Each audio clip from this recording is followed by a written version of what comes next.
নবী এবং রাসূলদের দাওয়াতি জীবন এবং কর্মের মধ্যে মুমিনদের জন্য শিক্ষণীয় অনেক বিষয় রয়েছে। এজন্য নবীদের দাওয়াতি জীবন এবং কর্ম সম্পর্কে জানা আমাদের সকলের দরকার। আল্লাহ তাআলা কোরআনে কারীমের মধ্যে যেই সকল নবী রাসূলদের কথা আলোচনা করেছেন, আমরা সেই সকল নবী রাসূলদের দাওয়াতি জীবন এবং কর্ম সম্পর্কে জানবো ইনশাআল্লাহ। গত জুমা থেকে আমরা একটি ধারাবাহিক সিরিজ আলোচনা শুরু করেছি, অর্থাৎ কোরআনে কারীমে আল্লাহ তাআলা যেই সকল নবীদের কথা বলেছেন আমরা ধারাবাহিকভাবে সিরিজ আকারে প্রত্যেক জুমায় সেই সকল নবীদের দাওয়াতি জীবন এবং কর্ম সম্পর্কে জানবো ইনশাআল্লাহ। বিগত জুমায় আমরা প্রথম নবী, পৃথিবীর প্রথম মানুষ এবং প্রথম নবী সাইয়েদনা আদম আলাইহিস সালাম সম্পর্কে জেনেছিলাম।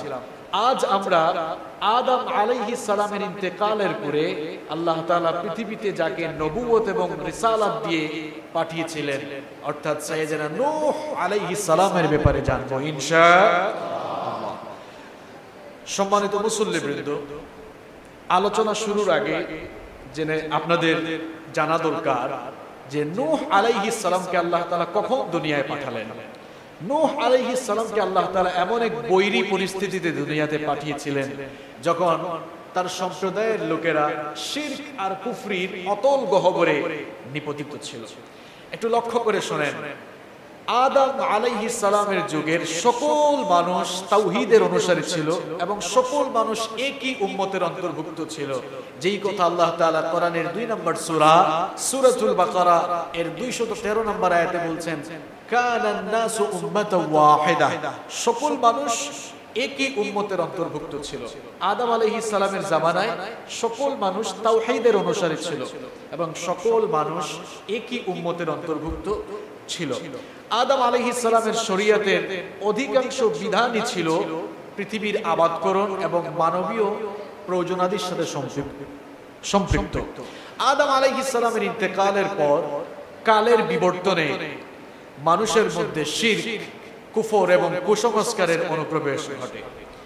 খুব ভালো করে শুনেন, এই পৃথিবীতে সর্বপ্রথম শিরকের সূচনা হয়েছিল নূহ আলাইহিস সালামের জামানার উম্মতের কিছু মানুষদের মাধ্যমে। পৃথিবীতে সর্বপ্রথম মাজার পূজা, কবর পূজা, মূর্তি বানানো এবং মূর্তি পূজা শুরু হয়েছে নূহ আলাইহিস সালামের কওমের মানুষদের মাধ্যমে। বর্তমানে আমরা আমাদের মুসলিম সমাজেও কবর পূজা দেখি, মাজার পূজা দেখি না? এই যে কবর পূজা, মাজার পূজা এবং বিধর্মীরা যে মূর্তি বানিয়ে মূর্তি পূজা করে, পৃথিবীতে কবর পূজা এবং মূর্তি পূজার মাধ্যমে সর্বপ্রথম শিরক শুরু হয়েছে নূহ আলাইহিস সালামের উম্মতের কিছু মানুষদের মাধ্যমে। ঘটনাটি ভালো করে শুনেন। নূহ আলাইহিস সালামের কওমের মধ্যে ওয়াদ, সুওয়া, ইয়াউস, ইয়াউক এবং নাসার, এই 5 জন মানুষ খুব নেককার ছিলেন। আদম আলাইহিস সালাম এবং নূহ আলাইহিস সালামের মধ্যবর্তী সময়ে এই 5 জন মানুষ অত্যন্ত নেককার এবং সৎকর্মশীল মানুষ হিসাবে প্রসিদ্ধি লাভ করেছিলেন। এরা যখন মারা গেলেন, এদের যারা অনুসারী ছিল তাদের অনেক ভক্ত ছিল, অনেক অনুসারী ছিল। যখন তারা মারা গেল, তাদের অনুসারীদেরকে শয়তান কুমন্ত্রণা দিল। শয়তানের কুমন্ত্রণায় তারা কি করলো? তারা তাদের মৃত সেই সকল নেককার লোকদের ওসিলায় আখিরাতে মুক্তি পাবার আশায় তারা এবার ওই সকল লোকদের কবরের কাছে গিয়ে কবর পূজা শুরু করে দিল। এইভাবে পৃথিবীর ইতিহাসে সর্বপ্রথম শয়তান নূহ আলাইহিস সালামের কওমের এই লোকদেরকে কুমন্ত্রণা দিয়ে কবর পূজা শুরু করালো এবং পৃথিবীতে এই প্রথম কবর পূজার প্রচলন শুরু হলো। শয়তান বসে থাকলো না, পজিটিভলি ধোঁকা দিয়ে দিয়ে শিরকিয়াতের আরেকটু উঁচুর দিকে তাদেরকে নিয়ে গেল। কিভাবে দেখেন, এরপরে শয়তান এদেরকে প্ররোচনা দিল যে দেখো, তোমাদের যেই সকল নেককার মানুষরা চলে গিয়েছে, মারা গিয়েছে, তোমরা এক কাজ করো, এদের মূর্তি বানাও, এদের প্রতিকৃতি বানাও। যদি এদের মূর্তি বানাও তাহলে এদের মূর্তি তোমাদের চোখের সামনে পড়লেই তাদের কথা তোমাদের মাথায় আসবে, তাদের কথা তোমাদের স্মরণ আসবে। আর যখনই তাদের কথা তোমাদের মনে হবে তখন তোমরাও তাদের মতো হওয়ার একটা আকাঙ্ক্ষা অন্তরে লালন করবে যে আসলে তো আমাদের উম্মতের এই সকল মানুষরা ছিল খুব ভালো নেককার, তাহলে আমরাও তাদের মতো ইবাদত করে করে নেককার হই। তাদের মূর্তি থাকলে অন্তরে এই আকাঙ্ক্ষা থাকবে। শয়তান পজিটিভলি তাদেরকে ধোঁকা দিচ্ছে। এরাও মনে করলো ঠিকই তো, ভালো কথাই তো বলছে। যদি মূর্তি বানাই, মূর্তি রাখি, ভাস্কর্য রাখি, আমাদের দেশে এখন ভাস্কর্য হয় না, পৃথিবীর বিভিন্ন দেশে ভাস্কর্য হয় না। এই যে ভাস্কর্য আর মূর্তি শুরু হলো কিভাবে দেখেন, শয়তান ধোঁকা দিল। শয়তানের পজিটিভ ধোঁকা পেয়ে এরা সত্যি সত্যি মূর্তি বানালো। এবার মূর্তি বানিয়ে তারা তখন মূর্তির পূজা করতো না, ওই যুগের মানুষরা মূর্তির পূজা করতো না। মূর্তি বানিয়েছিল এই ধারণায় যে মূর্তি বানালাম, এদেরকে দেখলে আমাদের ওই সকল নেককার, ওই 5 জন নেককার লোকের কথা মনে হবে। 5টা বড় বড় মূর্তি বানালো তারা, কিন্তু তারা মূর্তির পূজা করতো না। ঘটনাক্রমে এই প্রজন্মের মানুষ, অর্থাৎ যেই প্রজন্মের মানুষরা মূর্তি তৈরি করলো, এই প্রজন্মের মানুষগুলো যখন মারা গেল, এবার শয়তান পরবর্তী প্রজন্মকে ধোঁকা দিল। পরবর্তী প্রজন্মকে শয়তান ধোঁকা দিল যে দেখো, তোমাদের পূর্ববর্তী প্রজন্ম মূলত এই মূর্তিগুলোরই পূজা করত, সুতরাং তোমরাও উপাস্য হিসাবে এই মূর্তিগুলোকে গ্রহণ করো আর তাদেরই তোমরা পূজা করো। পরবর্তী প্রজন্ম এবার শয়তানের প্ররোচনায়, শয়তানের ধোঁকায় সত্যি সত্যি তারা এবার ওই বানানো মূর্তিগুলোকেই তাদের উপাস্য হিসাবে গ্রহণ করে নিল। আর এভাবেই পৃথিবীতে মূর্তি পূজার মাধ্যমে সর্বপ্রথম শিরকের সূচনা হয়ে গেল। আজ যারা গোটা দুনিয়ায় নিজের হাতে মূর্তি বানিয়ে মূর্তির পূজা করে, আজ যারা কবরের পাশে গিয়ে সাজদা দেয় কিংবা মাজার বানিয়ে মাজার পূজা করে, তাদের ইতিহাস হচ্ছে এই, তাদের ইতিহাস মূলত এই, এরা মূলত শয়তানের কুমন্ত্রণায় পড়ে আল্লাহর দাস হওয়ার বিপরীতে, আল্লাহর বান্দা হওয়ার বিপরীতে তারা শয়তানের দাসত্ব গ্রহণ করেছে। তাহলে আমরা এই ঘটনা থেকে বলতে পারি, পৃথিবীর সমস্ত কবর পূজারী, সমস্ত মাজার পূজারী, সমস্ত মূর্তি পূজারীরা হচ্ছে শয়তানের দাস। এটি কি বানানো কোনো কাহিনী নাকি আল্লাহর কোরআন থেকে বলছি? আমি বানিয়ে কোনো কথা বলি না। আপনারা সূরা নূহ এর 23 নম্বর আয়াত পড়বেন, তাফসীরে ইবনে কাসিরের মধ্যে এই আয়াতের ব্যাখ্যা পড়বেন। এখন তো বাংলা অনুবাদ করা তাফসীরে ইবনে কাসিরও বাজারে পাওয়া যায়। সহিহ বুখারীর 4920 নম্বর হাদিস পড়বেন, যেই কথাগুলো বললাম সব আপনারা সেখানে পেয়ে যাবেন। সম্মানিত ভাইরা, তাহলে চিন্তা করেন, 5 জন নেককার লোক, যেই 5টা মূর্তি বানানো হয়েছিল ওই 5 জন কিন্তু নেককার মানুষ ছিল, তাই না? প্রথম অবস্থায় তাদের কবরে পূজা করা হতো, কবর পূজা শুরু হলো। এরপরে এই 5 জন মানুষের মূর্তি বানানো হলো। এর পরবর্তীতে ধাপে ধাপে একটা প্রজন্মে এসে ওই 5 জন নেককার মানুষের মূর্তিটাই 5 জন দেবতায় পরিণত হয়ে গেল। নাউযু বিল্লাহি মিন যালিক। এইভাবেই পৃথিবীতে কবর পূজা, মূর্তি পূজার মাধ্যমে শিরকের সূচনা হয়েছিল। আজও পৃথিবীর বিভিন্ন দেশে, বিভিন্ন জনপদে মানুষ স্থান পূজা, এরপরে পাথরের পূজা, মূর্তির পূজা, দেবতার পূজা, ভাস্কর্যের পূজা করছে। তা মূলত ওই নূহ আলাইহিস সালামের যুগের ওই সকল শয়তান প্রকৃতির মানুষের অনুসরণ ছাড়া আর কিছুই হতে পারে না। কথা ঠিক না বেঠিক? তো সাইয়েদনা নূহ আলাইহিস সালামকে আল্লাহ তাআলা এমন এক কঠিন পরিস্থিতিতে নবুয়ত এবং রিসালাতের দায়িত্ব দিয়ে দুনিয়াতে পাঠালেন। অবস্থা ছিল তখন এমন যে নূহ আলাইহিস সালামের কওমের লোকেরা কবর পূজা আর মূর্তি পূজার মাধ্যমে শিরক আর কুফরের অতল গহ্বরে তারা নিমজ্জিত হয়েছিল। কোরআনে কারীমে 28টি সূরার 81টি আয়াতে আল্লাহ তাআলা নূহ আলাইহিস সালামের ব্যাপারে আলোচনা করেছেন। সাইয়েদনা নূহ আলাইহিস সালামকে আল্লাহ পাক এমন এক কঠিন সময়ে নবুয়তের রিসালাতের দায়িত্ব দিয়ে দুনিয়ায় পাঠালেন, যখন তার সম্প্রদায়ের লোকেরা কবর পূজা আর মূর্তি পূজার মাধ্যমে শিরক আর কুফরের অতল গহ্বরে নিপতিত হয়েছিল। এমন সময় আল্লাহ পাক সাইয়েদনা নূহ আলাইহিস সালামকে নবুয়তের রিসালাতের দায়িত্ব দিয়ে পাঠালেন, তিনি যেন তার কওমের লোকদেরকে আল্লাহর আযাবের ব্যাপারে সতর্ক করেন। কোরআনে কারীমের ৭১ নম্বর সূরা, সূরা নূহের শুরুতে আল্লাহ পাক সেই কথাগুলো সুন্দর করে এভাবে বলছেন, ইন্না আরসালনা নূহান ইলা কওমিহি আন আনযির কওমাকা মিন ক্বাবলি আন ইয়াতিয়াহুম আযাবুন আলীম। আল্লাহ পাক বলেন, নিশ্চয় আমি নূহকে তার সম্প্রদায়ের কাছে পাঠালাম যেন তিনি তার সম্প্রদায়ের লোকদেরকে ভয়াবহ কঠিন আযাব আসার আগেই সতর্ক করে দিতে পারেন। নূহ আলাইহিস সালামকে যখন আমি তার কওমের কাছে নবুয়তের রিসালাতের দায়িত্ব দিয়ে তার সম্প্রদায়ের লোকদেরকে সতর্ক করার জন্য পাঠালাম। নূহ আলাইহিস সালাম তিনি তার কওমের কাছে গিয়ে এবার আল্লাহর দ্বীনের দাওয়াত দিলেন। তিনি বলেছিলেন, ক্বালা ইয়া কওমি ইন্নী লাকুম নাযীরুম মুবিন আন ইবুদুল্লাহা ওয়াত্তাকুহু ওয়া আতিউন। তিনি বলেছিলেন, হে আমার সম্প্রদায়ের লোকেরা, আমি তোমাদের জন্য প্রকাশ্য একজন সতর্ককারী হয়ে আমি প্রেরিত হয়েছি। তোমরা তোমাদের ওই বানানো মূর্তিগুলোর পূজা বাদ দাও, কবর পূজা বাদ দাও, মূর্তির পূজা বাদ দাও, আর তোমরা এক আল্লাহর ইবাদত করো, আল্লাহকে ভয় করো, আর আমাকে তোমরা মেনে চলো, আনুগত্য করো। যদি তোমরা আল্লাহর গোলামি করো, আল্লাহকে মেনে চলো, আল্লাহকে ভয় করো, আর আমার আনুগত্য করো, তাহলে আল্লাহ তোমাদেরকে কি করবেন শোনো। ইয়াগফির লাকুম মিন যুনুবিকুম ওয়া ইউআখিরকুম ইলা আজালিম মুসাম্মা। যদি তোমরা আল্লাহর গোলামি করো, আল্লাহর ইবাদত করো, আল্লাহকে ভয় করো, আর আল্লাহকে মেনে চলো, আর আমার আনুগত্য করো, তাহলে আল্লাহ পাক তোমাদের গুনাহগুলোকে মাফ করে দেবেন। তোমরা যে শিরকের মাধ্যমে গুনাহগার হয়েছো, আল্লাহ তোমাদেরকে মাফ করে দিবেন, আর নির্দিষ্ট একটি সময় পর্যন্ত আল্লাহ তাআলা তোমাদেরকে অবকাশ দিবেন, অর্থাৎ আল্লাহ তাআলা তোমাদেরকে আযাব থেকে, গজব থেকে বাঁচিয়ে দিবেন। নূহ আলাইহিস সালামের কওমের এই মানুষগুলো খুব অবাধ্য ছিল, সীমা লঙ্ঘনকারী ছিল। নূহ আলাইহিস সালাম যখন তাদেরকে এই দাওয়াত দিলেন, আল্লাহর দ্বীনের দাওয়াত দেওয়ার পর নূহ আলাইহিস সালামের কওমের লোকেরা তার সাথে কি আচরণ করলো, কোরআনে কারীমে আল্লাহ তাআলা তাদের সেই আচরণগুলো তুলে দিয়েছেন।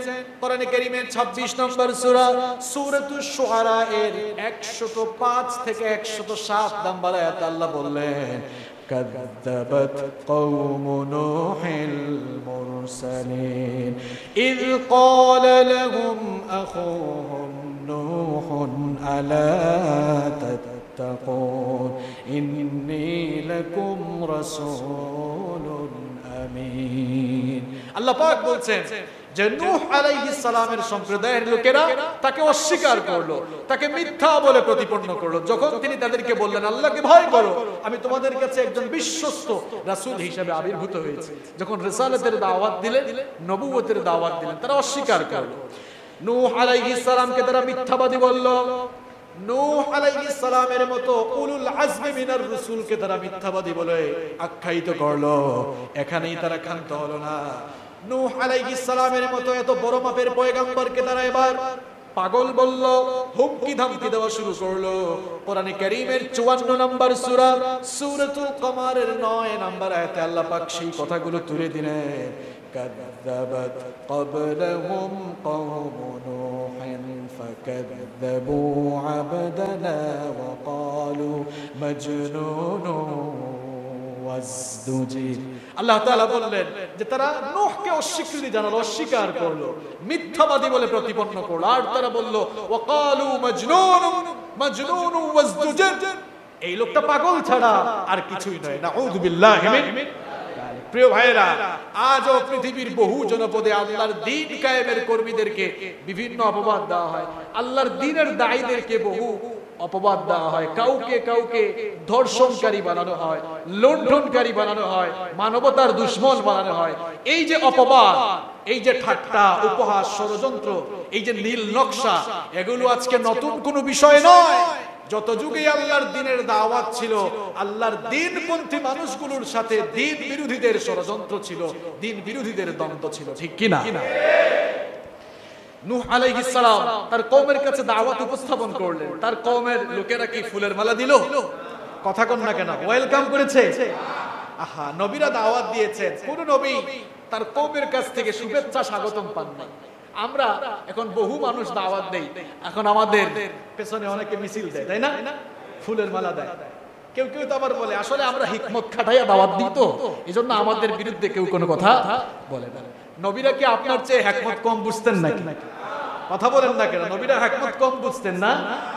পৃথিবীর দুইজন নবী, আদম আলাইহিস সালাম এবং সুলাইমান আলাইহিস সালাম ছাড়া পৃথিবীতে এমন কোন নবী নাই যিনি তার কওমের লোকদের মার খান নাই, পৃথিবীতে এমন কোন নবী নাই।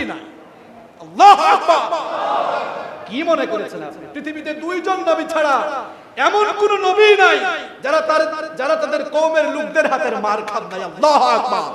তার মানে হচ্ছে দ্বীনের দাওয়াত দিতে গিয়ে, দ্বীনের পথে চলতে গিয়ে মার খাওয়া এটি নবীদের সুন্নাহ। আপনি বলেন আপনি হিকমত দিয়ে দাওয়াত দেন, নবীরা আপনার চেয়ে হিকমত কম বুঝতেন নাকি? আল্লাহর নবীদের দাওয়াতি কর্মপন্থা অনুসরণ করে যখনই আপনি দাওয়াত দিতে যাবেন, নিঃসন্দেহে আপনি মার খাবেন, জেলে যেতে হবে, প্রয়োজনে ফাঁসির কাষ্ঠে পর্যন্ত আপনাকে ঝুলতে হতে পারে। কারণ এটি হচ্ছে নবীদের দাওয়াতি কর্মপন্থা অনুসরণের নাম, ঠিক কি না? নূহ আলাইহিস সালাম কওমের কাছে দাওয়াত দিলেন, তার কওমের লোকেরা তার সাথে বিরূপ আচরণ করল। এবার নূহ আলাইহিস সালাম দাওয়াত দেওয়ার পর তার সম্প্রদায়ের নেতারা দেখলো, হায় হায়, আমাদের নির্বাচনী এলাকায় দেখতেছি এখন নতুন লোকের আমদানি হয়েছে যে আমাদের বিরুদ্ধে কথা বলে। তখন নূহ আলাইহিস সালামের সম্প্রদায়ের বড় বড় যত নেতারা ছিল, এবার নেতারা আগে বাধা দিল। কোরআনে কারীম পড়ে বুঝে রিসার্চ করে আমি যতটা বুঝেছি, পৃথিবীতে সকল নবীদেরকে নবীদের দাওয়াতের বিপরীতে সবার আগে বাধা দিয়েছিল রাষ্ট্রশক্তি। বলেন তো, নূহ ইব্রাহিম আলাইহিস সালাম দাওয়াত দেওয়ার পর ইব্রাহিম আলাইহিস সালামের যুগে সবচাইতে বড় শাসকের নাম কি ছিল? কথা কন না কেন? নমরুদ কি বাধা দেয় নাই? মুসা আলাইহিস সালামকে কি ফেরাউন বাধা দেয় নাই? বিশ্ব নবীকে কি আবু জেহেল বাধা দেয় নাই? আবু সুফিয়ান বাধা দেয় নাই? উতবা সাইবা বাধা দেয় নাই? সকল নবীদের জীবনী, সকল নবীদের বায়োগ্রাফি পড়াশোনা করে আপনি দেখেন, নবীদেরকে আগে বাধা দিয়েছে এরা চুনোপুটি মার্কা কোনো মানুষ নয়। নবীদেরকে আগে বাধা দিয়েছে রাষ্ট্র ক্ষমতায় যারা ছিল, তারাই আগে বাধা দিয়েছে। নূহ আলাইহিস সালাম তিনি যখন আল্লাহর দ্বীনের দাওয়াত পেশ করলেন, সবার আগে এবার রাষ্ট্রশক্তি তার বিরোধিতা শুরু করলো। এবার রাষ্ট্রশক্তি, রাষ্ট্রের যারা দায়িত্বে ছিল বড় বড় সকল নেতারা তার বিরোধিতা শুরু করলো। নূহ আলাইহিস সালামের ব্যাপারে তারা 5টা আপত্তি করলো। কোরআনে কারীমে আল্লাহ তাআলা ওই কাফের বেঈমান নেতৃবৃন্দের 5টি আপত্তি তুলে দিয়েছেন। তাদের প্রথম আপত্তি ছিল, নূহ, তুমি তো আমাদের মতোই একজন মানুষ, আমাদের মতো সাধারণ মানুষ আবার নবী হয় কেমনে? নবী যদি কাউকে আল্লাহ পাঠান তাহলে তো আল্লাহ তাকে ফেরেশতার মতো বানাতে পারতেন। কোরআনে কারীমের 11 নম্বর সূরা, সূরা হুদের 27 নম্বর আয়াতে আল্লাহ পাক ওই সকল নেতাদের কথা উঠিয়ে দিলেন। তারা বলেছিল, ফাকালাল মালাউল্লাযীনা কাফারু মিন কওমিহি মা নারাকা ইল্লা বাশারাম মিথলানা। ওই নেতারা বলেছিল তখন যে, মা নারাকা ইল্লা বাশারাম মিথলানা, তুমি তো আমাদের মতো সাধারণ মানুষ ছাড়া আর কিছুই নও, তো আমাদের মতোই তুমি মানুষ, তুমি আবার নবী হবা কেমন? তারা মনে করত নবী যিনি হবেন তিনি এক অসাধারণ মানুষ হওয়া লাগবে অথবা ফেরেশতাদের মতো হওয়া লাগবে। এই জন্য তারা বলেছিল, কোরআনে কারীমের 23 নম্বর সূরা, সূরাতুল মুমিনুনের 24 নম্বর আয়াতের একেবারে মাঝের অংশে আল্লাহ বললেন, তাদের কথা আল্লাহ উঠিয়ে দিলেন। তারা বলেছিল, ওয়ালাউ শাআল্লাহু লাআনজালা মালাইকা, আল্লাহ তো চাইলে ফেরেশতা পাঠাতে পারতেন, ফেরেশতা নাজিল করতে পারতেন, তো আল্লাহ ফেরেশতা না পাঠিয়ে, ফেরেশতা নাজিল না করে তোমাকে কেন আবার নবী বানাবেন? এটা তাদের প্রথম আপত্তি, এটা তাদের প্রথম আপত্তি। 2 নম্বর আপত্তি ছিল তাদের, নেতারা বলল যে তোমাকে যারা অনুসরণ করে তারা সবাই লোয়ার ক্লাসের মানুষ, তোমাকে যারা ফলো করে, তোমাকে যারা অনুসরণ করে তারা আমাদের সমাজের সব চাইতে নিচু শ্রেণীর মানুষ। আমাদের মতো টাকা পয়সাওয়ালারা, আমাদের মতো সম্পদশালীরা, আমাদের মতো সম্ভ্রান্ত ফ্যামিলির কোনো মানুষ তো তোমার অনুসরণ করে না। কোরআনে কারীমের 11 নম্বর সূরা, সূরা হুদের 27 নম্বর আয়াতের মাঝের অংশে আল্লাহ তাদের কথা তুলে দিলেন। তারা বলেছিল, ওয়ামা নারাকা তাবাআকা ইল্লাল্লাযীনা হুম আরাযিলুনা বাদিয়ার রাই। তারা বলেছিল যে আমরা তো দেখতে পাচ্ছি আমাদের সোসাইটি, আমাদের কমিউনিটির সবচাইতে নিচু স্তরের মানুষরা তোমার অনুসরণ করে। কই আমাদের মতো যারা সম্ভ্রান্ত, আমাদের মতো যারা সম্পদশালী, আমাদের মতো যারা পয়সাওয়ালা, আমাদের মতো যারা নামি দামি, আমাদের মতো যারা হাইয়ার ক্লাসের মানুষ, স্ট্যান্ডার্ড শ্রেণীর মানুষ, তারা কেউই তো তোমার অনুসরণ করে না। তুমি যদি সত্যিকার অর্থেই নবী হতে, তাহলে তো আমাদের মতো কিছু মানুষ হইলেও তোমার অনুসরণ করতো। এটা তাদের 2 নাম্বার দাবি। 2 নাম্বার আপত্তি। তাদের 3 নাম্বার আপত্তি ছিল, তোমাকে যারা অনুসরণ করে কেউ কিন্তু সম্পদশালী না, কেউ আমাদের উপর প্রাধান্য বিস্তার করতে পারবে না। এই আয়াতে আল্লাহ বললেন তাদের দাবি ছিল ওয়ামা নারা লাকুম আলাইনা মিন ফাদলিন বাল নাযুন্নুকুম কাযিবিন। তারা বলেছিল কই আমাদের উপর তো তোমরা প্রাধান্য বিস্তার করার মতো কোনো কিছুই তোমাদের কাছে নেই, তোমাদের টাকা পয়সাও নেই, সম্পদও নেই, আমাদের সমপর্যায়ের কেউই তোমরা নও, আমাদের উপরে প্রাধান্য বিস্তার করার কোনো ক্ষমতা তোমাদের নাই। এটা ছিল তাদের 3 নাম্বার আপত্তি। তাদের 4 নাম্বার আপত্তি ছিল যে নূহ, তোমার এই কথাগুলো, তুমি যে দাওয়াত দাও, তোমার এই দাওয়াত সব আমাদের বাপ দাদার কথার বিরোধী। এই নূহ আলাইহিস সালামের কওমের এই সকল জালেম, ফাসিক, কাফের মার্কা মানুষদের মতো কিছু মানুষ কিন্তু আমাদের মুসলিম সমাজেও আছে, যারা শিরকিয়াতের, কুফরিয়াতের মধ্যে থাকে, বেদাতের মধ্যে থাকে। তাদেরকে যখন হক কথাগুলো বলা হয়, তারাও তখন বলে আমাদের বাপ দাদারা তো এগুলো করে নাই। এই ধরনের মানুষ মনে হয় আমাদের দেশে নাই। এই ধরনের কথা বলা মূলত ওই নূহ আলাইহিস সালামের সময়ের কাফেরদের অনুসরণই করা, ঠিক কি না? সত্য আপনার কাছে চলে আসলে নিয়ম হচ্ছে সত্যকে মেনে নেওয়া আর বাতিলকে, মিথ্যাকে বর্জন করে ফেলা। তারা 4র্থ আপত্তি করেছিল, নূহ তোমার এই দাওয়াত আমাদের বাপ দাদাদের নীতির বিরোধী। তারা তখন বলেছিল, কোরআনে কারীমের 23 নম্বর সূরা সূরাতুল মুমিনুনের 24 নম্বর আয়াতে তাদের কথা আল্লাহ তুলে দিলেন। তারা বলেছিল মা সামি'না বিহাযা ফি আবাইনাল আউয়ালিন ইন হুয়া ইল্লা রাজুলুম বিহি জিন্নাতুন ফাতারাব্বাসু বিহি হাত্তা হিন। তারা বলেছিল যে নূহ এটা কেমন আজগুবি কথা বলে, এগুলো তো আমাদের পিতৃপুরুষদের সময়ও আমরা শুনি নাই, এগুলো আমাদের বাপ দাদার নীতিবিরোধী কথা। সুতরাং নূহ এই লোকটা পাগল ছাড়া আর কিছুই হতে পারে না। নাউযুবিল্লাহ। এটা ছিল তাদের 4 নাম্বার আপত্তি। তাদের 5 নাম্বার আপত্তি ছিল যে নূহ আমরা বুঝতে পেরেছি তুমি আসলে কৌশল করে রাজনৈতিক ক্ষমতা অবলম্বন, তুমি কৌশল করে রাজনৈতিক ক্ষমতার মাধ্যমে, রাজনৈতিক ক্ষমতা অর্জন করার মাধ্যমে তুমি মূলত নেতৃত্বের আসনেই বসতে চাও। তারা বলেছিল কোরআনে কারীমের 23 নম্বর সূরা সূরাতুল মুমিনুনের 24 নম্বর আয়াতে আল্লাহ পাক এই কাফের মুশরিক বেঈমান নেতাদের কথা তুলে দিলেন। ফাকালাল মালাউল্লাযীনা কাফারু মিন কওমিহি মা হাযা ইল্লা বাশারুম মিসলুকুম ইউরিদু আন ইয়াতাফাদ্দালা আলাইকুম। তারা বলেছিল, ওই নেতারা বলেছিল সে আমাদের মতো মানুষ ছাড়া আর কিছুই নয়।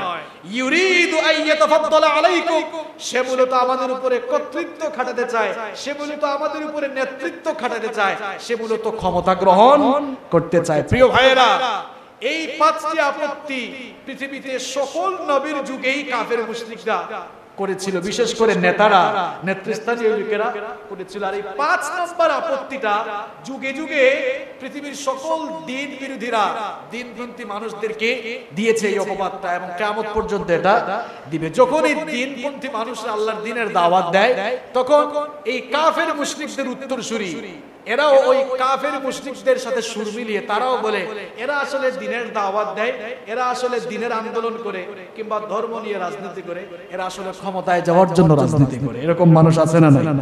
এটা এই যুগের মানুষদের নতুন কোনো কথা নয়। এটা তো নূহ আলাইহিস সালামের জাতির লোকেরাও নূহ আলাইহিস সালামকে বলেছিল যে নূহ আসলে তোমাদেরকে ধর্মের কথা বলে, এই ধর্মের উপরে ভিত্তি করে সে আসলে ক্ষমতায় গিয়ে আমাদের উপরে প্রাধান্য আমাদের উপরে বিস্তার করতে চায়। মূলত পৃথিবীর সকল যুগের দিন বিরোধী মানুষগুলো, দিনপন্থী মানুষদের উপরে এই একটা কমন অপবাদ তারা সব সময় দিয়েছে। যখনই যারা দিনের দাওয়াত দেয় কিংবা আল্লাহর দিনকে সমাজের সর্বস্তরে কায়েম করতে চায়, দিন বিরোধীরা তখন বলে এরা আসলে ধর্মের ব্যবসা করে, ধর্মের নামে ব্যবসা করে, কিংবা এরা ধর্মকে পুঁজি করে এরা ক্ষমতায় গিয়ে আসলে সবার উপরে কর্তৃত্ব করতে চায়। এই ধরনের অপবাদ আছে না? প্রিয় ভাইয়েরা, মূলত যারা ধর্মের কথা বলে, মূলত যারা আল্লাহর দ্বীনের দাওয়াত দেয়, মূলত যারা আল্লাহর দ্বীন কায়েমের আন্দোলন করে, তারা আসলে ক্ষমতায় যাওয়ার জন্য আন্দোলন করে না, মূলত তারা আল্লাহর দ্বীনকে, ইসলামকে, কোরআনকে ক্ষমতায় বসাবার আন্দোলন করে। এরা কেউ নিজেদের স্বার্থের জন্য আন্দোলন করে না। আল্লাহর দ্বীনের জন্য যারা আন্দোলন করে, তারা শাহাদাতের চেতনা নিয়ে আল্লাহর জমিনে আল্লাহর দ্বীনকে কায়েম করার চেতনায় আন্দোলন করে। এই ধরনের অপবাদ এটা নতুন কোনো বিষয় নয়। মৌলবাদী, উগ্রবাদী, এগুলা নতুন কোনো বিষয় না। এগুলা ওই নূহ আলাইহিস সালামের জামানা থেকে শুরু হয়ে হয়ে এখনো আছে এবং এগুলা কিয়ামত পর্যন্ত থাকবে। তাহলে নূহ আলাইহিস সালামের বিরুদ্ধে তার সম্প্রদায়ের নেতারা কয়টা আপত্তি তুললো? সবাই বলেন কয়টা? শুনতেছেন তো আপনারা? ভালো করে শুনে। এই 5টা আপত্তি তোলার পর নূহ আলাইহিস সালাম এবার তাদের 5টা আপত্তির প্রত্যেকটা আপত্তির জবাব তিনি দিলেন। প্রথম আপত্তি ছিল, তুমি তো আমাদের মতোই মানুষ, তো তুমি আবার নবী হও কেমনে? এই আপত্তির জবাবে সাইয়েদনা নূহ আলাইহিস সালাম বললেন, কোরআনে কারীমের 7 নম্বর সূরা সূরাতুল আরাফের 63 নম্বর আয়াতে তার জবাব আল্লাহ আমাদের জন্য তুলে দিলেন। তিনি বলেছিলেন, আওয়াজিবিতুম আন জাআকুম যিকরুম মির রাব্বিকুম আলা রাজুলিন মিনকুম লিয়ুনযিরাকুম ওয়া লিতাত্তাকু ওয়া লাআল্লাকুম তুরহামুন। নূহ আলাইহিস সালাম তখন বললেন, তোমরা কি খুব আশ্চর্য হচ্ছ নাকি?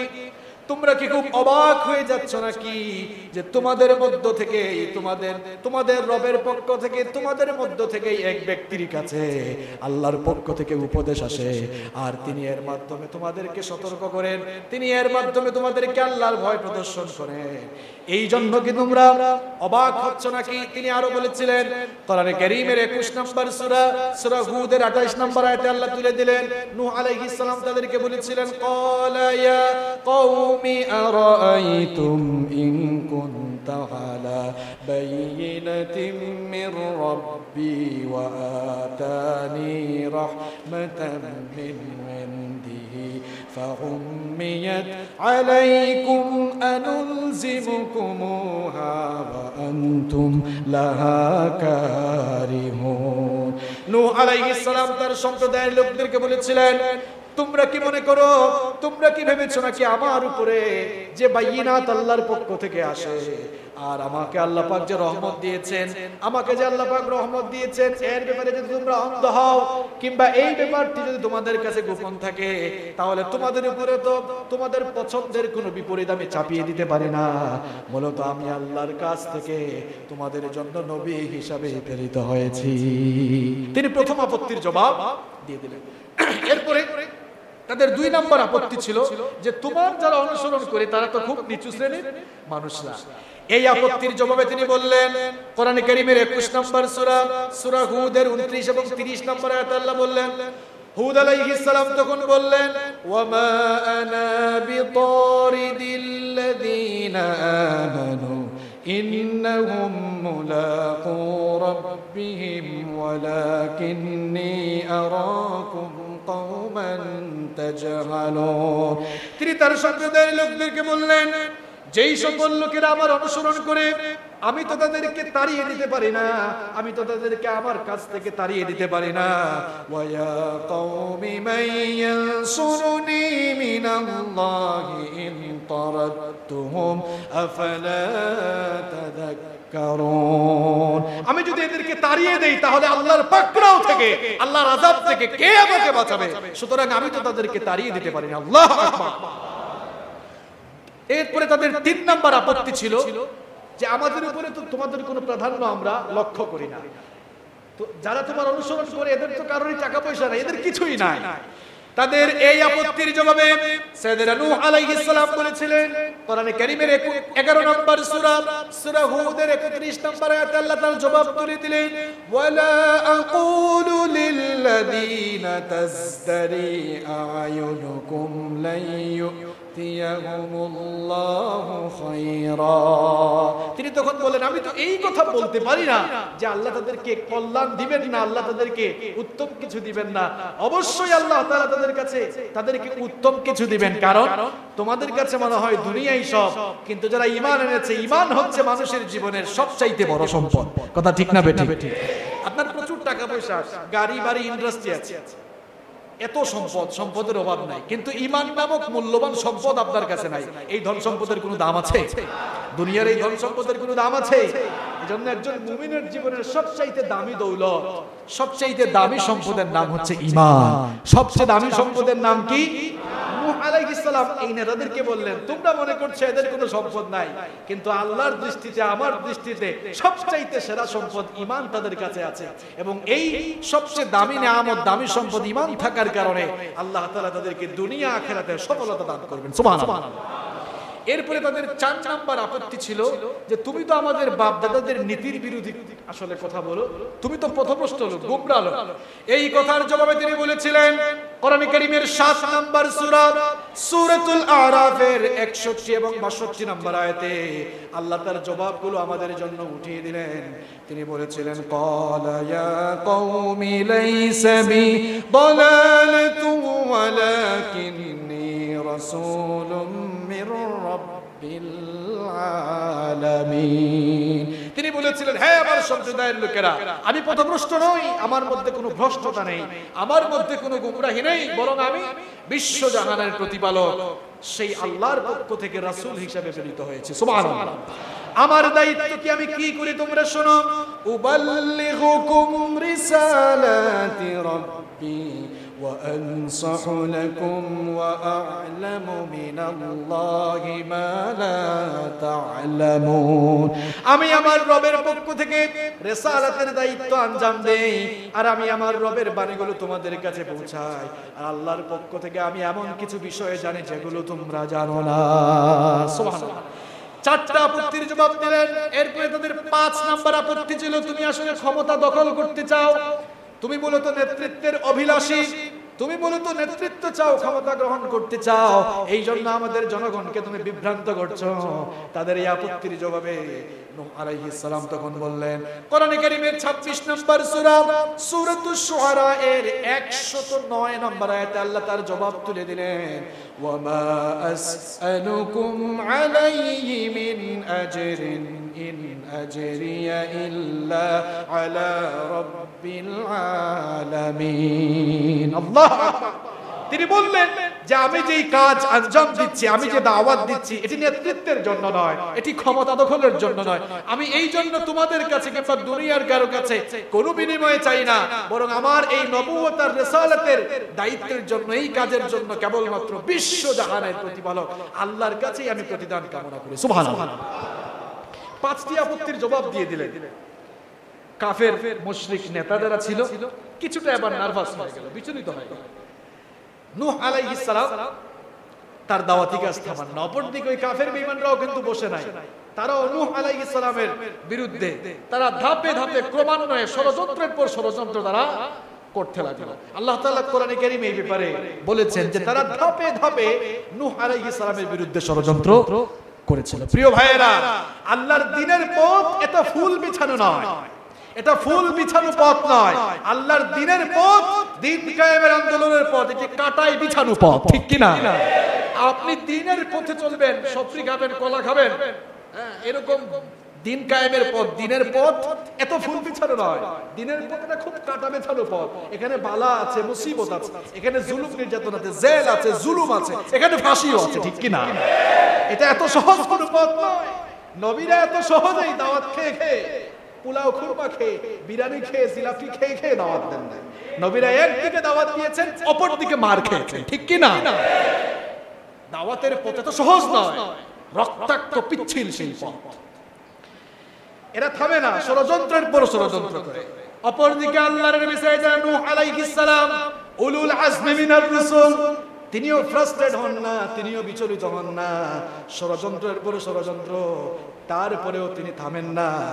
এক এক করে তিনি আল্লাহর দ্বীনের জন্য 950 বছর তিনি দ্বীনের দাওয়াতি কাজ করেছেন। আল্লাহু আকবার, 950 বছর। আর আমাদের অবস্থা এমন, কয়েক মাস যদি একটু খারাপ অবস্থা যায়, খারাপ অবস্থা মানে তো বুঝেন, এখন অবস্থা কিন্তু ভালো না, বেশি কথা বলা যাবে না। আকলমান লোক যারা, এদেরকে ইশারা দিলেই যথেষ্ট। আমাদের অবস্থা একটু খারাপ হয়ে গেল, ও আর বাঁচি না, এমন অবস্থা। আর তিনি 950 বছর, আল্লাহু আকবার, কি মনে করে 950 বছর একাধারে আল্লাহর দ্বীনের দাওয়াত দিয়েছেন আর মার খেয়েছেন। আল্লাহু আকবার, এত জুলুম, এত নির্যাতন, কিন্তু এর পরেও কি কখনো থেমে গিয়েছেন? কথা বলেন, থেমে গিয়েছেন? 950 বছর দাওয়াত দিয়েছেন, যুগের পর যুগ দাওয়াত দিয়েছেন, জেনারেশনের পর জেনারেশন দাওয়াত দিয়েছেন, শতাব্দীর পর শতাব্দী দাওয়াত দিয়েছেন, কেউ তার দাওয়াত কবুল করে না। এরপরেও তিনি ফ্রাস্ট্রেট হন নাই, বিচলিত হন নাই। এই কাফের মুশরিক নেতারা যখন দেখলো নূহকে এত কিছু করেও থামানো যায় না, এত গালিগালাজ করি, এত অত্যাচার করি, এত নিপীড়ন করি, এরপরেও নূহকে আমরা থামাতে পারি না। এবার তারা কঠিন ধমক দিল, কঠিন হুমকি দিল। তাদের সেই হুমকিগুলো আল্লাহ কোরআনে তুলে দিয়েছেন। আমার ভাইয়েরা, আজও পৃথিবীর বিভিন্ন জনপদে আল্লাহর দ্বীন কায়েমের কর্মীদেরকে হুমকি ধামকি দেওয়া হয়। এই সকল হুমকি ধামকি নতুন কোনো বিষয় নয়। যত যুগেই দ্বীনের দাওয়াত ছিল, দ্বীন বিরোধীরা, দ্বীনপন্থী মানুষদেরকে হুমকি ধামকি দিয়েছিল। নূহ আলাইহিস সালামকেও তার সম্প্রদায়ের নেতারা হুমকি দিয়েছিল। কোরআন কারীমের 26 নম্বর সূরা সূরাতুশ শুআরা এর 116 নম্বর আয়াতে তাদের সেই হুমকি ধামকির কথা আল্লাহ তুলে দিলেন। তারা বলেছিল, ক্বালু লা ইল্লাম তানতাহি ইয়া নূহ লাতাকুনান্না মিনাল মারজুমিন। তারা বলেছিল, হ্যাঁ নূহ, ভালো করে শোনো, তুমি যদি তোমার এই কাজ কারবার বন্ধ না করো, অবশ্যই আমরা তোমাকে পাথর নিক্ষেপ করে হত্যা করব। আল্লাহু আকবার। এরপরে ভয় পেয়ে নূহ আলাইহিস সালাম থেমে গিয়েছেন। কথা কন না কেন, থেমে গিয়েছেন। এরপরেও তাকে থামানো যায় না। মুহাম্মদ ইবনে ইসহাক বলেছেন, তাফসীর ইবনে কাসিরের মধ্যে এসেছে যে যেই সকল নবীদেরকে অন্যায়ভাবে হত্যা করা হয়েছে, সেই সকল নবীরা ছাড়া নূহ আলাইহিস সালামের মতো অন্য কোন নবী পৃথিবীতে এত নির্যাতিত, এত নিপীড়িত হন নাই যতটা নির্যাতিত নিপীড়িত হয়েছে নূহ আলাইহিস সালাম। আল্লাহু আকবার, এত নিপীড়ন সহ্য করেছেন, এরপরেও তিনি হতাশ হয়ে যান নাই। নূহ আলাইহিস সালাম তার কওমের লোকদেরকে বছরের পর বছর, যুগের পর যুগ, জেনারেশনের পর জেনারেশন, শতাব্দীর পর শতাব্দী দাওয়াত দিলেন, কিন্তু তারা দাওয়াত কবুল করলো না। তারা যখন দাওয়াত কবুল করলো না, তখন তিনি আল্লাহর দরবারে ফরিয়াদ করলেন। কোরআন কারীমের 71 নম্বর সূরা সূরাতুন নূহ এর 5 নম্বর আয়াত থেকে আল্লাহ ধারাবাহিকভাবে বর্ণনা করছেন। নূহ আলাইহিস সালাম তখন আল্লাহ পাককে বললেন, قال رب إني دعوت قومي ليلا ونهارا فلم يزدهم دعائي إلا فرارا। তিনি বলেছিলেন, হে আমার প্রতিপালক, আমি আমার সম্প্রদায়কে দিনরাত 24 ঘন্টা তোমার দ্বীনের দাওয়াত দিয়েছি, কিন্তু আমার এই দাওয়াত তাদের পলায়ন বৃদ্ধি করেছে। কেউ আমার দাওয়াত শুনে না, কেউ আমার দাওয়াত কবুল করে না। তিনি আরো বলেছিলেন, ওয়া ইন্নী কুল্লামা দাউতুহুম লিতাগফিরা লাহুম জাআলু আসাবিআহুম ফি আযানিহিম ওয়াস্তাগশাউ থিয়াবাহুম ওয়া আসররু ইসতাকবারু ইসতিকবারা। তিনি বলেছিলেন, যখনই আমি তাদেরকে দাওয়াত দিয়েছি যেন তারা তোমার ক্ষমা লাভ করে, যখনই আমি তাদেরকে দাওয়াত দিয়েছি, তখনই তারা তাদের আঙ্গুল কানের ভেতরে ঢুকিয়েছে, যেন তারা আমার দাওয়াত না শুনে। এমন আচরণ তারা আমার সাথে করেছে। যখনই তারা আমার সামনে পড়েছে, তখন তারা কাপড় দিয়ে তাদের চেহারা ঢেকে নিয়েছে, যেন আমি তাদেরকে না দেখি। এই রকম করে আমার কওমের লোকেরা আমাকে ইগনোর করেছে, আমার দাওয়াত প্রত্যাখ্যান করেছে, আমার সাথে এরকম আচরণ করেছে। এরপরে ও আল্লাহ, আমি থামি নাই, আমি ক্ষান্ত হই না। আমি কি করেছি? সুম্মা ইন্নী দাউতুহুম জিহারা প্রকাশ্যে আমি সমাবেশ করে করে দাওয়াত দিয়েছি, মানুষকে জড়ো করে সমাবেশ করে করে আমি দাওয়াত দিয়েছি। শুধু তাই নয়, সুম্মা ইন্নী আ'লানতু লাহুম ওয়া আসরারতু লাহুম আসরারা। ব্যক্তিগতভাবেও দাওয়াত দিয়েছি, প্রকাশ্যেও দিয়েছি, গোপনেও দিয়েছি। এত দাওয়াত দিলাম, দাওয়াত দেওয়ার পরেও কি হলো? তিনি বললেন 71 নম্বর সূরা সূরা নূহ এর 21 নম্বর আয়াত থেকে আল্লাহ এবার বলছেন, নূহ আলাইহিস সালাম বললেন, ক্বালা নূহুর রাব্বি ইন্নাহুম আসাউনি ওয়াত্তাবাউ মান লাম ইয়াজিদহু মালুহু ওয়া ওয়ালাদুহু ইল্লা খাসারা। তিনি বললেন, এই যে এত দাওয়াত দিলাম, এরপরেও তারা আমার অবাধ্য হলো, আমার কথা শুনলো না, বরং আমার অনুসরণ না করে তারা তাদের নেতাদের কথা মানলো, নেতাদের অনুসরণ করলো, যারা তাদের ক্ষতি ছাড়া আর কিছুই তাদের জন্য বয়ে আনতে পারে না। আমার অনুসরণ করলো না, তাদের অনুসরণ করলো যারা আমার বিরুদ্ধে ক্রমান্বয়ে ষড়যন্ত্র করেছিল। ওয়া মাকারু মাকারান কুব্বারা, যারা আমার বিরুদ্ধে ষড়যন্ত্র করেছিল। নূহ আলাইহিস সালামের দাওয়াতকে অবাধ্য, দাওয়াতকে তারা অমান্য করে প্রত্যাখ্যান করে নূহ আলাইহিস সালামের সম্প্রদায়ের কওমের বড় বড় নেতারা এবার ফরমান জারি করলো, আইন পাশ করলো।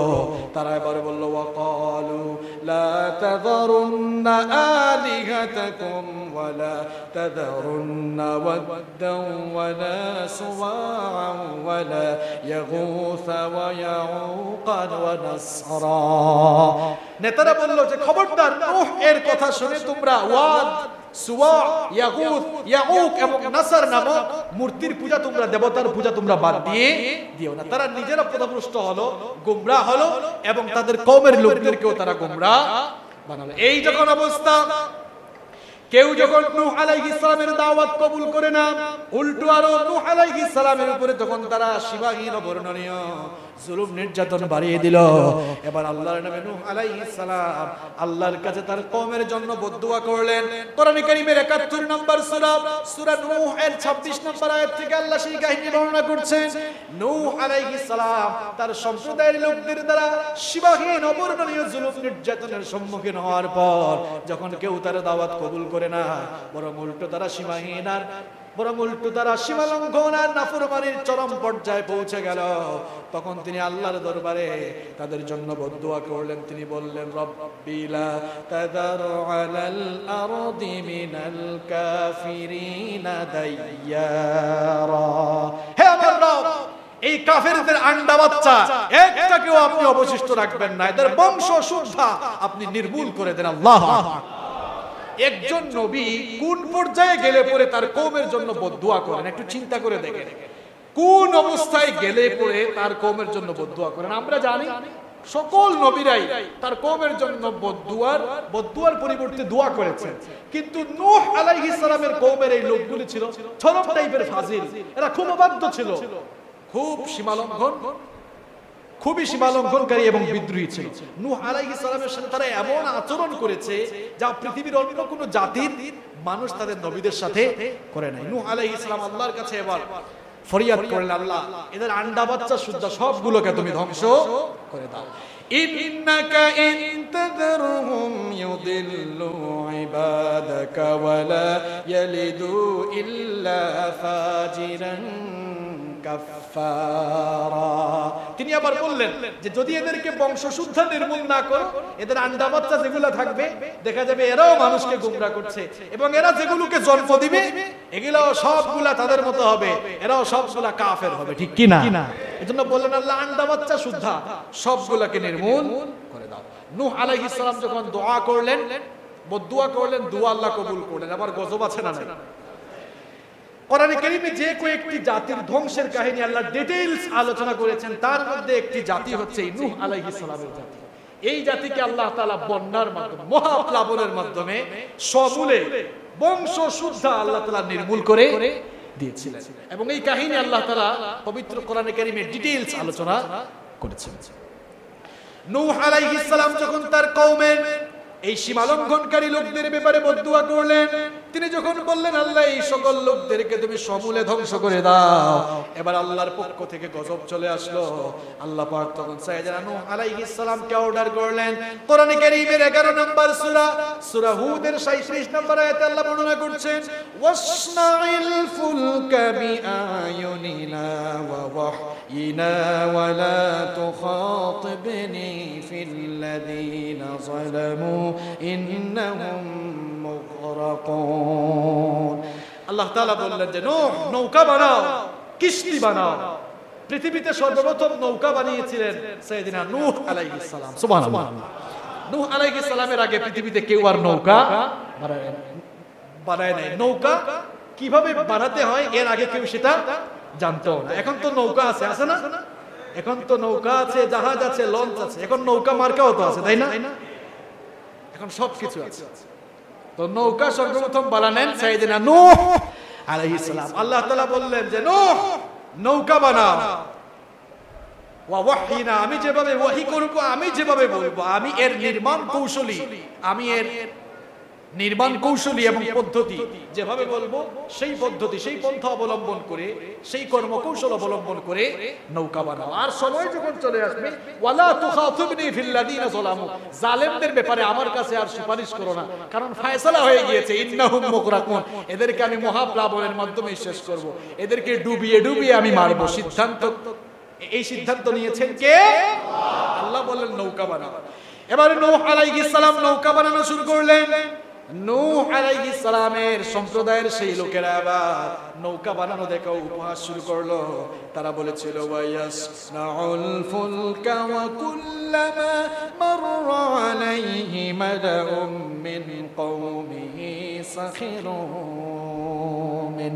নূহ আলাইহিস সালাম যখন নৌকা বানাচ্ছেন, এবার ওই নেতারা যখন পাশ দিয়ে অতিক্রম করে ঠাট্টা করে, উপহাস করে। তারা বলে, নূহ এতদিন তো তুমি তোমাকে নবী বললা, এখন থেকে তুমি কাঠমিস্ত্রি হয়ে গেছো। ঘটনা কি? ঠাট্টা উপহাস হয়েছে। এতদিন দেখলাম তুমি তোমাকে নবী বলেছো, এখন থেকে তুমি কাঠমিস্ত্রি হয়ে গিয়েছো, তুমি কি করছো? নূহ আলাইহিস সালাম বলেন, আমি তো নৌকা বানাচ্ছি। তখন উপহাস করে তারা বলল, এই ডাঙ্গার মধ্যে শুকনা জায়গায় তুমি কি নৌকা চড়াবা নাকি, নৌকা চালাবা নাকি? উপহাস। তা তখন নূহ আলাইহিস সালামকে নিয়ে উপহাস করলো। তিনি বললেন যে অপেক্ষা করো, আল্লাহ তাআলার তরফ থেকে ফয়সালা হয়েছে, অচিরেই গজব আসবে, মহাপ্লাবন আসবে, এবং এই গজবে পাপিষ্ঠদেরকে ধ্বংস করে দেওয়া হবে। তারা তখন বলল, আচ্ছা তাই নাকি, তাহলে আমরা অপেক্ষা করছি, দেখি তোমার আল্লাহ কি করতে পারে। নাউযুবিল্লাহ। নূহ আলাইহিস সালাম তাদেরকে তখন জবাব দিলেন, ক্বালা ইন তাসখারু মিন্না ফাইন্না নাসখারু মিনকুম কামা তাসখারুন ফাসাউফা তা'লামুনা মান ইয়াতিহি আযাবুন ইউখজিহি ওয়া ইয়াহিল্লু আলাইহি আযাবুম মুকিম। তিনি বললেন, এখন তোমাদের টাইম, আমারও টাইম আসবে। এক মাঘে শীত যায় না, ঠিক না? এখন তোমাদের সময়, কিন্তু আমারও সময় আসবে। আমাকে নিয়ে উপহাস করছো করো, কিন্তু আমরাও তোমাদেরকে নিয়ে উপহাস করব। আমাদেরও সুদিন আসবে, আমাদেরও সময় আসবে, তখন তোমরা দেখবে গজব কাদের উপরে আসে, চিরস্থায়ী গজব কাদের উপরে নেমে আসে। ভালো করে তোমরা তখন মজা উপভোগ করবা, তখন তোমরা বুঝতে পারবা। নূহ আলাইহিস সালাম এবার নৌকা বানানো শেষ করলেন। নৌকা বানানো যখন শেষ হয়ে গেল, এবার আল্লাহর পক্ষ থেকে গজব নেমে এলো। কোরআনে কারীমে আল্লাহ বললেন, হাত্তা ইযা জাআ আমরুনা ওয়া ফারাতান নূরু কুল নাহমিল ফিহা মিন কুল্লিন যাওজাইনি ইসনাইন। আল্লাহ তাআলা বললেন যে যখন আমার আদেশ চলে আসলো, আর ওয়া ফারাতান নূর, আর চুলা থেকে যখন পানি উঠলো, আমার গজব যখন চলে আসলো, তখন আমি নূহকে অর্ডার করলাম যে তুমি তোমার পরিবারবর্গ যারা ঈমান এনেছে এবং প্রত্যেক প্রাণীর 2 জোড়া করে নৌকার মধ্যে তুলে নাও। এই যে তান্নুর শব্দটি এসেছে, তান্নুর, এই তান্নুর শব্দটির 2টি অর্থ মুফাসসিরিনে কেরাম দিয়েছে। কেউ কেউ বলেছেন যে আত-তান্নুর মানে হচ্ছে চুলা। এই চুলার ব্যাপারে আরো অন্যান্য জায়গায় আল্লাহ তাআলা বলেছেন যে এটি একটি বিশেষ চুলা ছিল। চুলা বুঝেন তো আপনারা? চুলা বুঝেন না? চুলাকে আপনারা কি বলেন চট্টগ্রামে আঞ্চলিক ভাষায়? চুলাই বলেন, আমাদের সিলেটে উন্দাল বলে, উন্দাল। যাই হোক, চুলা। এই যে চুলা, আল্লাহ তাআলা এর আগেই নূহ আলাইহিস সালামকে বললেন যে গজবের সময় যখন আসবে, যখন প্লাবন শুরু হওয়ার সময় আসবে, তখন দেখবে একটি বিশেষ চুলা থেকে পানি উতলে ওঠা শুরু হবে। আত-তান্নুর শব্দের একটি অর্থ হচ্ছে চুলা। আবার কেউ কেউ বলেছেন যে আত-তান্নুর শব্দের আরেকটি অর্থ হচ্ছে ভূপৃষ্ঠের অতল গহ্বর থেকে যে পানি উত্থিত হয়, সেটাকেও তারা আত-তান্নুর বলে অভিহিত করেছেন। নূহ আলাইহিস সালামের জাতিকে ধ্বংস করার জন্য আল্লাহ তাআলা যখন মহাপ্লাবন দিয়েছিলেন, আকাশ থেকে আল্লাহ তাআলা বর্ষণশীল বারিধারা নাজিল করেছিলেন, আর জমিন থেকে আল্লাহ ঝর্ণা দ্বারা উচ্চারিত করে দিয়েছিলেন। কোরআনে কারীমের 54 নম্বর সূরা সূরাতুল কামারের 10 নম্বর আয়াত থেকে আল্লাহ তাআলা বলছেন, ফাদাআ রাব্বাহু আন্নী মাগলুবুন ফান্তাসির। নূহ যখন আমার কাছে দোয়া করেছিল, আল্লাহ আমি পরাজিত, আমাকে সাহায্য করো। যখন গজব চলে আসছিল তখন আমি কি করেছিলাম শোনো, ফাফাতাহনা আবওয়াবাস সামাআ বিমাইম মুনহামির। আমি তখন আকাশ থেকে বর্ষণশীল বারিধারা, প্রচন্ড বারিধারা অনবরত বর্ষণ করতে লাগলাম। আকাশের দরজা খুলে দিলাম, ফল্লু ধারায় আমি বৃষ্টি নাজিল করতে লাগলাম। এত বৃষ্টি হয়েছিল, আকাশের দরজা আল্লাহ খুলে দিয়েছেন। বৃষ্টি হতে হতে মহাপ্লাবন, বিরাট বন্যা হয়ে গিয়েছিল। অপরদিকে জমিনের তলায় যে পানি সঞ্চারিত রয়েছে, জমিনের তলা থেকে সেই পানিগুলিকে আল্লাহ উতলে উঠালেন। আল্লাহ তাআলা বলছেন, ওয়াফাজ্জারনাল আরদা উয়ুনান ফালতাকাল মাআ আলা আমরিন قد قدر। আল্লাহ তাআলা বললেন যে এরপরে জমিনের তলদেশ থেকেও আমি ঝর্ণা উদ্গীরণ করলাম। আকাশ থেকেও বৃষ্টি, জমিনের তলা থেকেও এবার পানি উঠলে ওঠা শুরু হলো, মহাপ্লাবন হয়ে গেল। এই যে নূহ আলাইহিস সালামের নৌকা কিভাবে বানালেন, এরপরে কিভাবে কাহিনী ঘটলো, এই ব্যাপারে আমাদের দেশে, আমাদের সমাজে বহু কিস্সা কাহিনী আছে। আমি ব্যক্তিগতভাবে নবীদের কাহিনীগুলো বলার ক্ষেত্রে এই সকল বানোয়াট কাহিনীগুলো আমি মানুষের সামনে বলি না। আবার অনেক কাহিনী আছে ইসরাইলি রওয়ায়াত থেকে এসেছে। ইসরাইলি রওয়ায়াত কি আমরা অনেকে বুঝি না। আমাদের দেশে অনেক বক্তারাও নবীদের কাহিনী বলার ক্ষেত্রে তার সামনে থাকা দর্শকদের ভিতরে একটা কি বলে ওইটাকে আমেজ তৈরি করার জন্য মাঝে মাঝে খুব সুন্দর করে অনেক কাহিনী বলে, যেগুলো কোরআনে নাই, হাদিসে নাই। এখন আপনারা বলবেন তাহলে আমরা তো বিভিন্ন কিতাবের মধ্যে এগুলো পেয়েছি। এই কিতাবের মধ্যে যে বর্ণনাগুলো এসেছে এগুলো আমরাও পড়েছি, এগুলো ইসরাইলের রওয়ায়াত থেকে এসেছে। এখন আপনারা হয়তো অনেকেই বুঝবেন না যে ইসরাইলের রওয়ায়াত কি। ইসরাইলের রওয়ায়াত হচ্ছে ইহুদি, খ্রিস্টান এবং আহলে কিতাবদের বিভিন্ন কিতাব থেকে যেই বর্ণনাগুলো এসেছে সেগুলোকে বলা হয় ইসরাইলের রওয়ায়াত। ইসরাইলের রওয়ায়াত গ্রহণ করা আমাদের জন্য বৈধ নয়। এটি হচ্ছে বিশেষজ্ঞ উলামা এবং আহলুস সুন্নাহ ওয়াল জামাতের আকীদা। ইসরাইলি রওয়ায়াত তখনই গ্রহণ করা যাবে যদি ইসরাইলি রওয়ায়াতের সাথে কোরআন এবং হাদিসের বর্ণনার মিল থাকে, তাহলে সেটাকে গ্রহণ করা যাবে। আর যদি মিল না থাকে তাহলে সেটাকে গ্রহণ করা যাবে। কাহিনীর ব্যাপারে কত আজগুবি কিচ্ছা কাহিনী আমাদের দেশে প্রচলিত আছে। প্রিয় ভাইয়েরা, যেখানে আল্লাহ তাআলা নবীদের কাহিনী কোরআনের এত জায়গায় বললেন, এরপরে হাদিসের গ্রন্থগুলিতে এসেছে। আপনি কোরআন হাদিস থুইয়া এগুলো আজেবাজে কিতাব থেকে তালাশ করেন কেন? আজেবাজে কিতাব থেকে তালাশ করলে সঠিক জ্ঞানের পরিবর্তে আপনি বাজে জিনিসও শিখে ফেলতে পারেন। আল্লাহ আমাদেরকে সঠিক সমঝ দান করুন, বলেন আমিন। যখন এবার প্লাবন শুরু হয়ে গেল, তখন নূহ আলাইহিস সালাম তিনি তার সম্প্রদায়ের লোকদের মধ্যে যারা ঈমান এনেছিলেন তাদেরকে তিনি বলেছিলেন, ওয়াকালারকাবু ফিহা বিসমিল্লাহি মাজরিহা ওয়া মুরসাহা ইন্না রাব্বি লাগাফুরুর রহিম। এই দোয়াটা আপনারা সবাই জানেন না? আপনারা তো গাড়িতে উঠলে, যানবাহনে উঠলে এটা পড়েন। এই দোয়াটা পড়েছিলেন নূহ আলাইহিস সালাম। পড়েন আমার সাথে, ওয়াকালারকাবু ফিহা বিসমিল্লাহি মাজরিহা ওয়া মুরসাহা ইন্না রাব্বি লাগাফুরুর রহিম।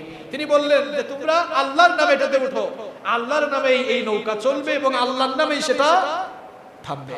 এবার নৌকা নূহ আলাইহিস সালামের উম্মতের মধ্যে যারা ঈমান এনেছিল আর যেই সকল প্রাণীদেরকে জুড়ায় জুড়ায় তিনি সেই নৌকায় তুলেছিলেন, সেই নৌকা এবার তাদের নিয়ে এবার মহাপ্লাবনের মধ্যে উঁচু উঁচু ঢেউয়ের মধ্যে তাদেরকে নিয়ে চলতে লাগলো।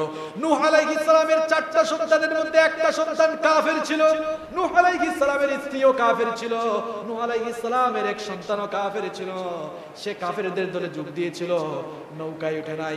এই অবস্থা দেখে নূহ আলাইহিস সালাম তার ছেলেকে ডেকে বলেছিলেন, ওয়াকিয়া তাজরি বিহিম ফি মাউজিন কাল জিবালি ওয়া নাদা নূহ ইবনাহু ওয়া কানা ফি মাযিলিন ইয়া বুনাইয়া ইরকাম মা'ানা ওয়া লা তাকুম মা'আল কাফিরিন।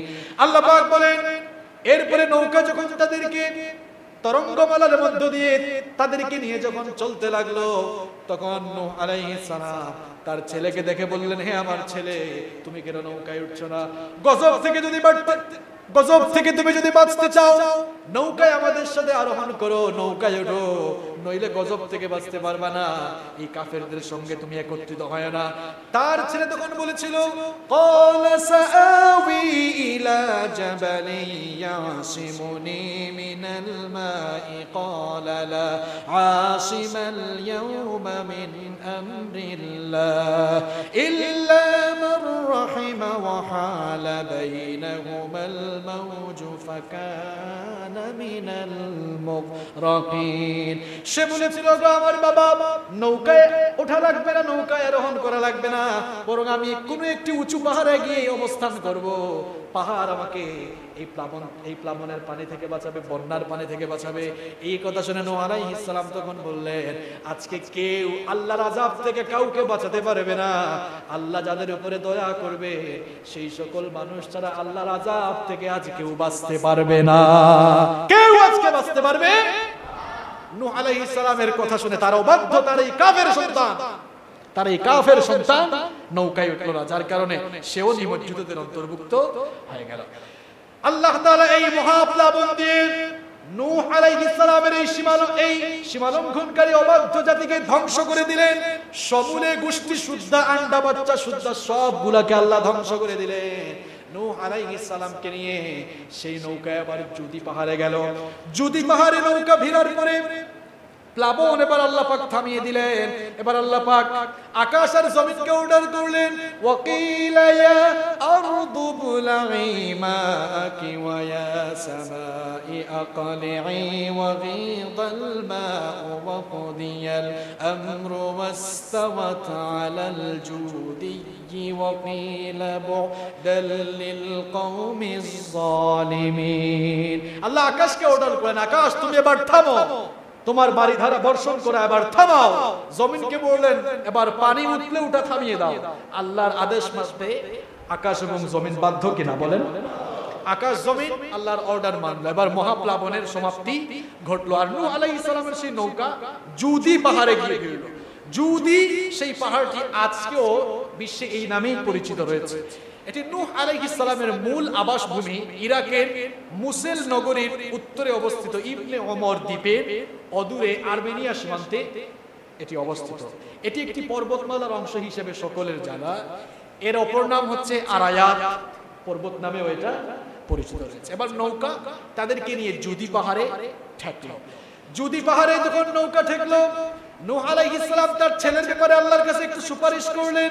তিনি বললেন, ওয়ানাদা নূহুর রাব্বাহু ফাকালা রাব্বি ইন্না ইবনি মিন আহলি ওয়া ইন্না ওয়া'দাকাল হাক্কু ওয়া আনতা আহকামুল হাকিমিন। তিনি বললেন, হে আল্লাহ, হে আমার রব, আপনি তো ওয়াদা করেছিলেন আমাকে যে আমার পরিবারকে আপনি, আমার ফ্যামিলিকে আপনি হেফাজত করবেন, আমার এই ছেলেও তো আমার পরিবারের একজন, তাকেও আপনি রক্ষা করুন। ওই কাফের সন্তানের ব্যাপারে আল্লাহর কাছে এবার সুপারিশ করুন। আল্লাহ তাআলা তখন বললেন, ক্বালা ইয়া নূহু ইন্নাহু লাইসা মিন আহলিকা ইন্নাহু আমালুন গায়রু সালিহিন ফালা তাসআলনি মা লাইসা লাকা বিহি ইলমুন ইন্নী আ'ইযুকা আন তাকুনা মিনাল জাহিলিন। আল্লাহ তাআলা তখন বললেন, হ্যাঁ নূহ, সে তোমার পরিবারের অন্তর্ভুক্ত নয়, কারণ তার কাজকর্ম কাফেরদের সাথে সাদৃশ্যপূর্ণ। সে তোমার পরিবারের অন্তর্ভুক্ত নয়, সুতরাং যে বিষয়ে তোমার কোনো জ্ঞান নেই সেই বিষয়ে আমার কাছে কোনো নিবেদন করো না। তার ব্যাপারে সুপারিশ আমি আল্লাহ আজকে কবুল করব না, কারণ ফায়সালা আগে থেকেই হয়ে গিয়েছে। অবাধ্য যারা তাদেরকে গজবে ধ্বংস করে দেয়া হবে। নূহ আলাইহিস সালাম তখন আল্লাহকে বললেন, ক্বালা রাব্বি ইন্নী আউযু বিকা আন আসআলাকা মা লাইসা লি বিহি ইলমুন ওয়া ইল্লা তাগফির লি ওয়া তারহামনি আকুম মিনাল খাসিরিন।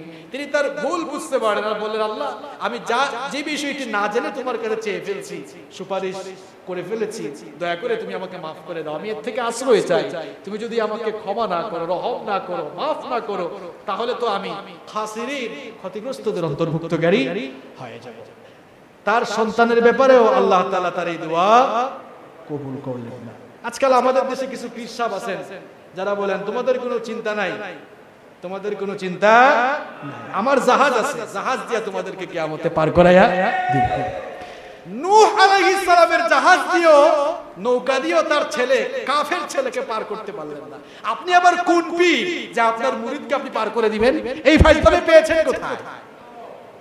আর কিয়ামতের দিন নৌকা চালাবেন, পানি পাবেন কোথায়?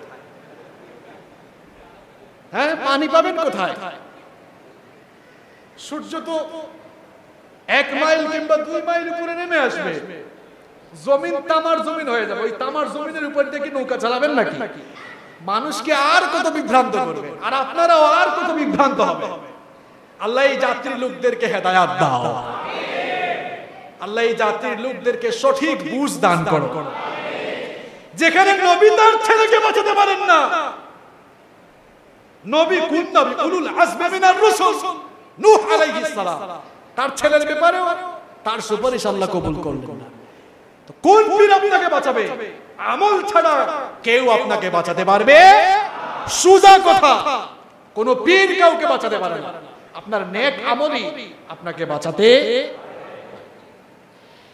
নৌকা যখন এবার যদি পাহাড়ে গিয়ে ঠেকলো, আল্লাহ পাক এবার বললেন, ইলা ইয়া নূহু বিত বিসালামিন মিন্না ওয়া বারাকাতিন আলাইকা ওয়া আলা উমামিন মিম্মান মা'আক ওয়া উমামুন সানুমাত্তিউহুম সুম্মা ইয়ামাসসুহুম মিন্না আযাবুন আলীম।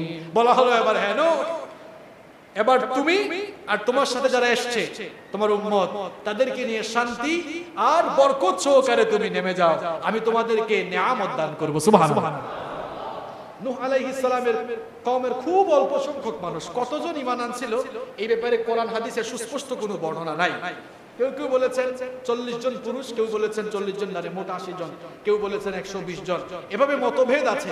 যেহেতু কোরআন হাদিসে এই ব্যাপারে সুস্পষ্ট কোনো বর্ণনা নাই, এই ব্যাপারে আমাদের মাথা ঘামানোর কোনো দরকার।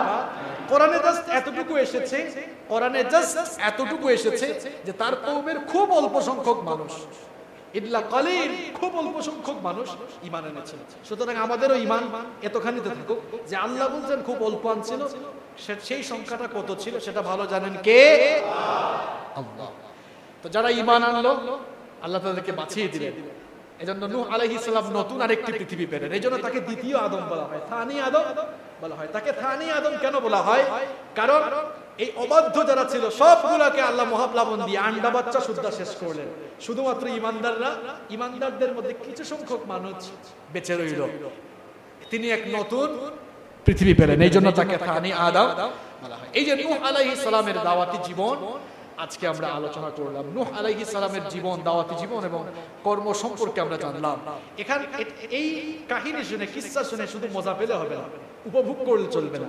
এর মধ্যে কি শিক্ষণীয় দিক রয়েছে, সেই শিক্ষা নিয়ে আমাদেরকে বাসায় ফিরতে হবে। যেহেতু সময় শেষ হয়ে গেছে, আমি খুব সংক্ষেপে নূহ আলাইহিস সালামের জীবন থেকে আমাদের জন্য কি কি শিক্ষণীয় দিক রয়েছে, আমাদের জন্য কি কি মেসেজ রয়েছে, সেগুলো এখন আমি আপনাদের সামনে অত্যন্ত সংক্ষেপে তুলে ধরবো ইনশাআল্লাহ। এক নাম্বার শিক্ষা হচ্ছে, নূহ আলাইহিস সালামের বিরুদ্ধে যে 5টি আপত্তি তোলা হয়েছিল, এই 5টি আপত্তি যুগে যুগে সকল নবীদের উপরেও তোলা হয়েছিল। এই 5টি আপত্তির একটি আপত্তি বাদ দিয়ে, অর্থাৎ তুমি যদি নবী হও তাহলে মানুষ হবে কেমন, এই আপত্তিটি বাদ দিয়ে বাকি 4টা আপত্তি প্রত্যেক যুগের ইমানদারদের উপরেও দিন বিরোধীরা এই আপত্তিগুলো বা অপবাদগুলো তারা দিয়েছিল।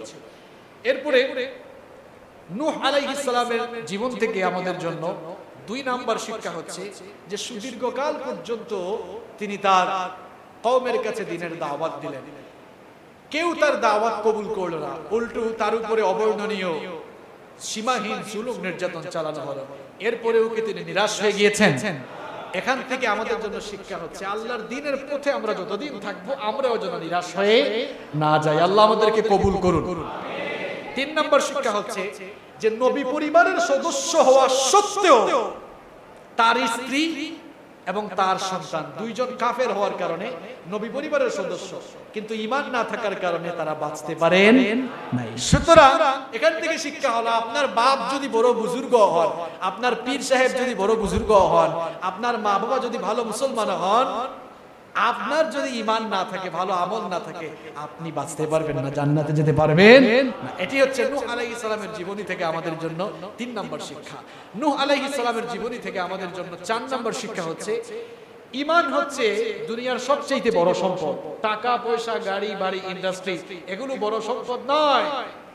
নূহ আলাইহিস সালামের যেই সকল লোকেরা, তার উম্মতের যে সকল লোকেরা ঈমান এনেছিল, তাদের বিরুদ্ধে তাদের কওমের নেতারা কি বলেছিল, এদের তো কোনো সম্পদ নাই। নূহ আলাইহিস সালাম জবাবে কি বললেন, সবচেয়ে দামি সম্পদ ঈমান তাদের ভেতরে রয়েছে, এই জন্য দুনিয়া আখিরাতে সফলতা তারা লাভ করবে। এখান থেকে শিক্ষা হচ্ছে আমাদের জন্য, প্রিয় ভাইয়েরা, সব সম্পদ আমাদের থাকলো আর দামি সম্পদ ঈমান যদি আমাদের মধ্যে না থাকে, তাহলে আমরা দুনিয়া আখিরাতে সফল হতে পারবো না। আল্লাহ তাআলা ঈমানের নূর দিয়ে আমাদেরকে ভরপুর করে দাও।